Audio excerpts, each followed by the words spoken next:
625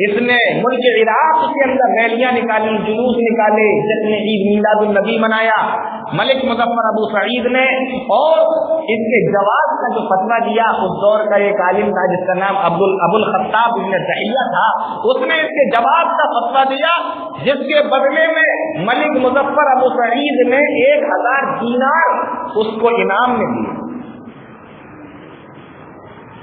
حافظ ابن حجر اسقلانی رحمۃ اللہ علیہ ابن نجار کا قول بیان کرتے ہیں، لسان المیزان کے اندر کہتے ہیں کہ یہ ابو الخطاب ابن دحیہ نام کا جو مولوی تھا اس زمانے میں، اس کے بارے میں کہتے ہیں کہ رأیت الناس مجتمعین علی کذبہ، یہ ایسا آدمی تھا کہ جس کے جھوٹ پر لوگوں کا اتفاق تھا کہ یہ بڑا ہی جھوٹا آدمی تھا، وہ چیزیں بھی بیان کرتا تھا جس کو معلوم نہ ہو، وہ چیزیں بھی سنا دیتا تھا جو اس نے کبھی نہ سنی ہو، اپنی طرف سے بھی لوگوں کو بتا دیا کرتا تھا۔ حافظ ابن حجر اسقلانی رحمۃ اللہ علیہ لکھتے ہیں کہ یہ بڑا جھوٹا آدمی تھا۔ جھوٹے آدمی نے فتویٰ دیا اور بنانے کس نے شروع کیا؟ ایک بادشاہ نے، ایک فرما روا نے، جو اربل یا اربل کا رہنے والا تھا۔ اب آپ اندازہ کیجیے کہ ایسی چیز جو نبی کریم صلی اللہ علیہ وسلم کے 125 سال کے بعد میں شروع ہوئی ہو، شریعت کے اندر اس کی کیا حیثیت ہو سکتی ہے؟ ایک چیز اور دیکھیے، اچھا نبی کریم صلی اللہ علیہ وسلم کا جو زمانہ تھا، صحابہ اکرام کا جو زمانہ تھا، اگر آپ چاہتے تو کیا آپ صحابہ کو حکم نہیں دے سکتے تھے کہ 2 عید تو تم لوگ مناتے ہو، عید اور بقر عید، عید الاضحیٰ اور عید الفطر، تیسری عید عید میلاد النبی بھی مناؤ؟ اگر آپ چاہتے تو کہہ سکتے تھے نا۔ نسائی کی روایت ہے، اللہ کے نبی جناب محمد رسول اللہ صلی اللہ علیہ وسلم نے ارشاد فرمایا، صحابی رسول بیان فرماتے ہیں، کان لأہل الجاہلیۃ یومان کل سنۃ فی کل سنۃ یلعبون فیہما، جاہلیت کے زمانے میں ہم لوگ 2 عیدیں منایا کرتے تھے، کھیلتے تھے، کودتے تھے، جشن منایا کرتے تھے۔ فلما قدم النبی صلی اللہ علیہ وسلم المدینہ، پھر اللہ کے نبی صلی اللہ علیہ وسلم مدینہ کے اندر آئے اور آپ نے فرمایا، کان لکم یومان تلعبون فیہما وقد ابدلکم اللہ بہما خیرا منہما، اے لوگوں تم 2 دن جشن مناتے ہو، عید مناتے ہو، یہ زمانہ جاہلیت کی باتیں ہیں، اللہ رب العالمین نے تمہیں اس سے بہتر 2 عیدیں دے دی ہیں، اس سے بہتر تمہیں 2 دن دے دی ہیں، اس دن تم خوشیاں منایا کرو، اس دن تم خوش ہوا کرو، اس دن تم عید منایا کرو، یوم الفطر و یوم الاضحیٰ۔ یہ نسائی کی روایت ہے، اللہ کے نبی جناب محمد رسول اللہ صلی اللہ علیہ وسلم اپنے صحابہ کو 2 عید منانے کا حکم دے رہے ہیں، 2 عیدوں کے بارے میں بتا رہے ہیں، جس کو عید الفطر و عید الاضحیٰ کے نام سے جانا جاتا ہے۔ اگر عید میلاد النبی بھی منانا ہوتا تو اللہ کے نبی جناب محمد رسول اللہ صلی اللہ علیہ وسلم 2 کی جگہ تیسری کا بھی حکم دے سکتے تھے، لیکن تیسرے کا حکم نہیں دیا، 2 ہی کا حکم دیا۔ معلوم یہ ہوا کہ 2 عیدیں تو اسلام کے اندر جائز اور سنت ہیں، اور اس کے بعد اگر کوئی تیسری عید مناتا ہے تو وہ ناجائز ہے، سنت تو ہو ہی نہیں سکتی۔ اب اگر وہ سنت نہیں ہو سکتی تو پھر کیا ہوگی؟ سوال پیدا ہو جاتا ہے۔ اللہ کے نبی جناب محمد رسول اللہ صلی اللہ علیہ وسلم کی حدیث آ کے ہمیں بتاتی ہے، پیارے نبی نے ارشاد فرمایا، من عمل عملا لیس علیہ امرنا فہو رد، جس نے کوئی ایسا کام کیا، جس نے کوئی ایسا عمل کیا، جس نے کوئی ایسا کام نکالا، من عمل عملا، جس نے کوئی ایسا کام کیا جس پر ہماری مہر نہیں ہے، فہو رد، تو وہ مردود ہے۔